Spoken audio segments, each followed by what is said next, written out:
Hello ladies and gentlemen, and welcome back to my channel Philosmos. My name is Fumani, and apologies guys, I actually wanted to do a whiteboard lecture but I couldn't because I don't have a whiteboard marker. So apologies for that. I hope you don't mind if we do the lecture this way. So let's get straight into the lecture, which is titled The Three Essential Virtues to Have in Life. Okay. So most human beings, right, what we do is we borrow our morality, we borrow our virtues from doctrines and religions that claim to have an understanding on God's relationship to mankind. Now, I'm not denying, I'm not saying that they do, I'm not saying that they don't. Okay, so in today's lecture, I'm trying to give you the most neutral and objective point of view in terms of having virtues and adopting these three basic virtues to ensure that you live a life that is harmonious, a life that produces happiness, and a life where you can tap into your infinite potential. And basically, so that any person can actually adopt these virtues, you don't need to be in a specific religion, you don't need to believe a certain idea. You can just be, you're just human, and just by being human, you need these three basic virtues to ensure that you live a life that you're content with. So the first virtue is the virtue of being open, openness. So what do I mean by this? So we human beings, right, the way we deal with life is that we continuously carry expectations in our mind as to how life is supposed to present itself to us, as to how circumstances and events should happen. Okay. So if something doesn't happen the way we desired it in our minds, then what happens? There's an internal struggle that's created within you that resists whatever the moment is presenting at that time. So for example, maybe you expected somebody to be with you, you had a meeting and they're late, they're 30 minutes late.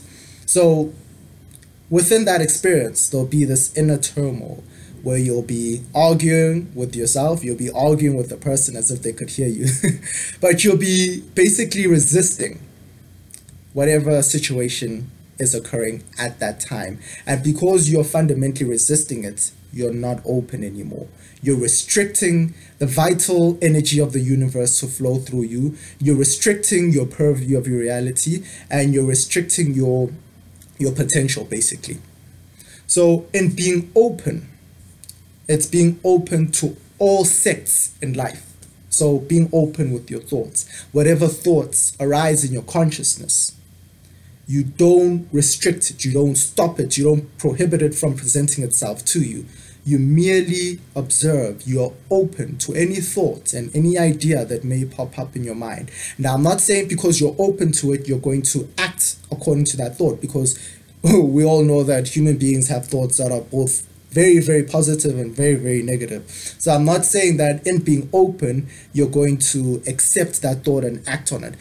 But I'm saying that when that thought arises, you're not going to have another thought that is conflicting with that thought. You're just allowing thoughts to arise. Okay, and feelings as well, even feelings. So a feeling that comes within your being that disturbs you, that is undesired, observe it, be open to it. Do not create an internal battle and internal resistance to it, because that'll only perpetuate suffering.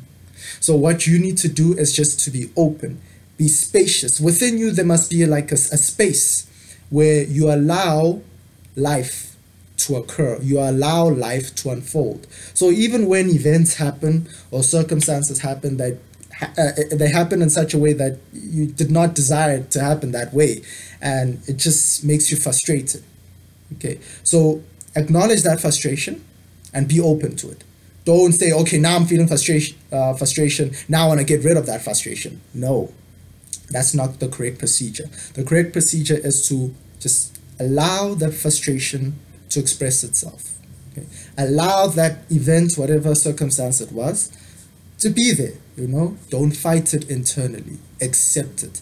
And once you accept it, you're in line with the very code of evolution, which basically states that, I forgot what it was. Let me just check the quote from Neil deGrasse. He had a T-shirt, in fact, my phone is flat, where it was Stephen Hawking's quote, and he said,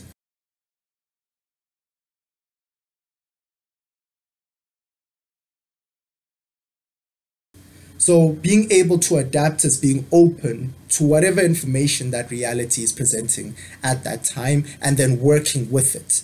If you're not open, if you're restricted, you're not allowing that information to come in. Thus, you're restricting your purview of reality. And basically, that's going to get you to vibrate at a lower and lower and lower frequency. So being open gets you to vibrate at the highest frequency possible, where you accept and you have no resistance to whatever life presents to you. Okay, so let's get to the second virtue.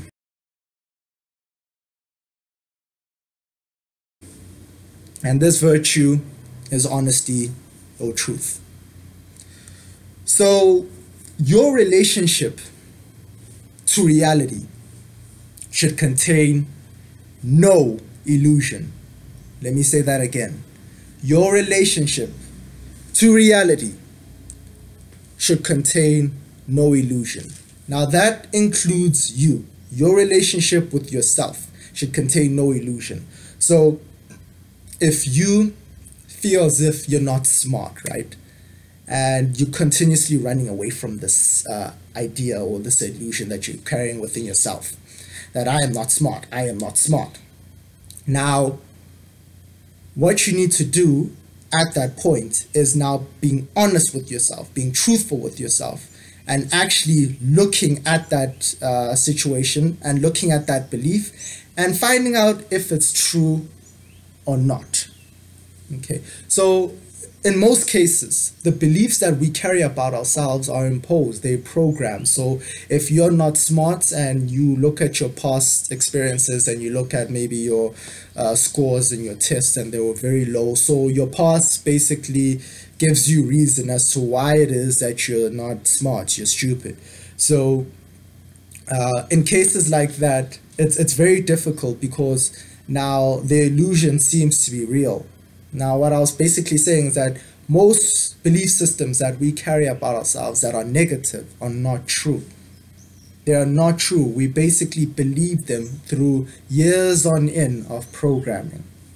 So what one needs to do is to be continuously honest and truthful with themselves as to why it is that you hold the beliefs that you do about yourself and about the world. Because when you fall in love with illusion, you're welcoming pain and suffering in your life, because illusions always lead to suffering. Truth always leads to freedom.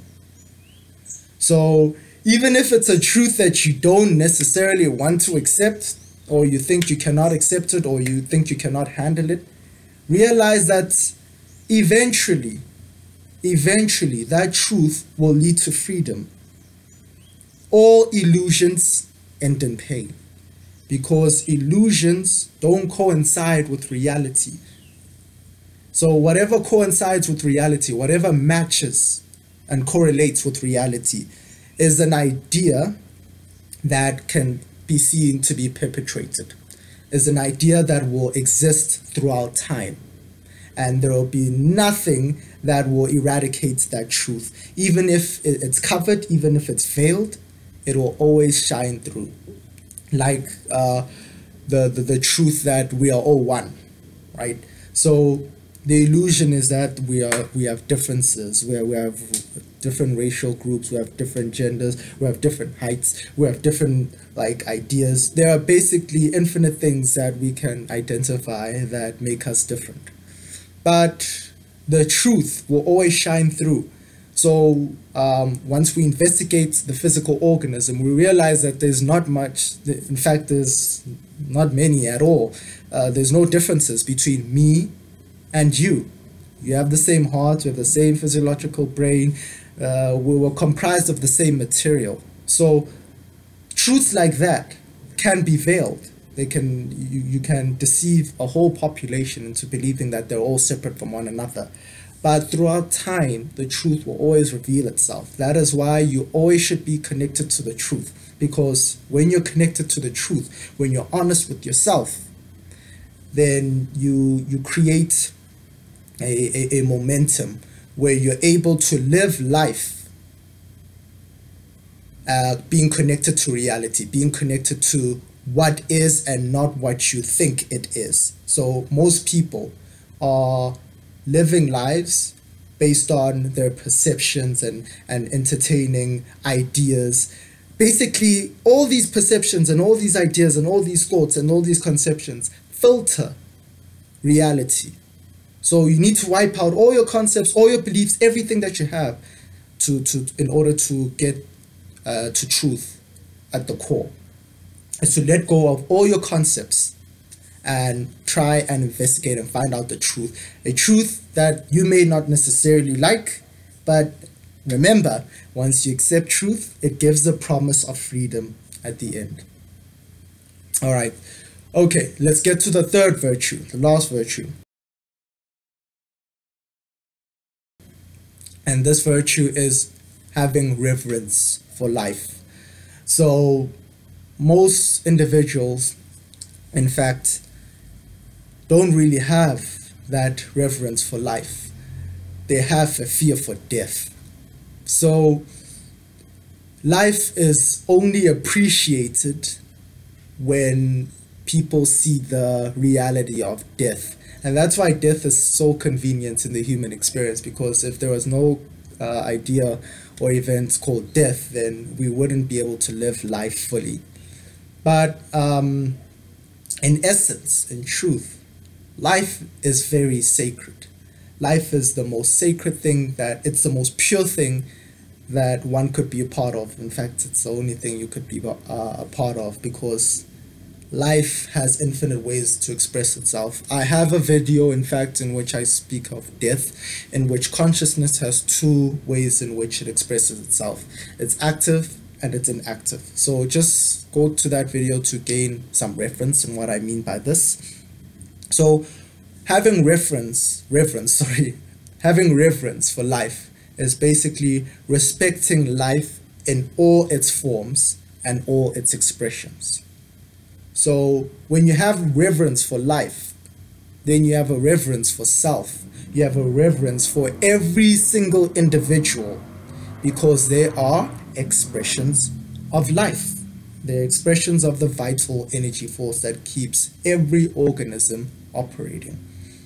So I don't need to tell you the dangers of an individual that adopts beliefs that negates having a reverence for life, because if you don't, then what's happening with humanity will basically destroy our planet and will destroy ourselves in the process. But when you have a reverence for life, when you have a deep respect and appreciation for life, then from that point on, you will not seek to end any incarnation. You will not seek to end any animal's existence, any person's existence, even yourself, because you deeply, deeply have an appreciation and a respect for life. Because life itself is the most improbable thing to happen. Out of all the events that could have happened to disable life from occurring, they didn't happen. So the probabilities of life actually being here are closer to none. But here we are existing. And because of that, I think life, there's a certain amount of necessity for you to actually have reverence for it, for you to respect it. Because once you respect your life, once you have reverence for your life and all the expressions within it, then you create a harmony within you, and you create a deep sense of appreciation, so that every single moment you live fully. When one does not have reverence for life, they negate living.